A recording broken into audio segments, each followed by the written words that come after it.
Hello friends, hi, welcome back to M's kitchen. And ఇవాళ మీకు నేను మినప రొట్టి ఎలా చేయాలి సాఫ్ట్గా చూపిస్తాను రండి.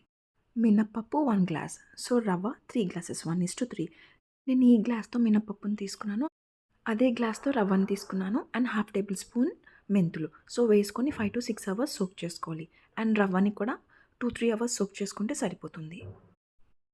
మినపప్పు అండ్ రవ్వ 2 సోక్ అయిపోయాయి. ఇప్పుడు మినపప్పునేమో గ్రైండ్ చేసుకుందాం, రవ్వని స్క్వీజ్ చేసుకొని బౌల్లోకి తీసుకుందాం.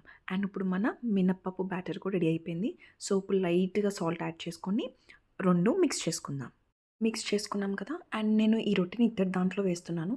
సో ఆయిల్ ఫుల్గా అప్లై చేసేయాలి. ఆయిల్ అంతా అప్లై చేశాక హీట్ ఎక్కాక అప్పుడు మొత్తం పైన వరకు బ్యాటర్ని వేసేసి సిమ్లోనే ఉంచాలి. అండ్ లైట్గా జీలకర్ర అండ్ కొన్ని నువ్వులు, హాఫ్ టేబుల్ స్పూన్. సో దీన్ని సిమ్లోనే 20 to 25 minutes వరకు కుక్ చేసుకోవాలి.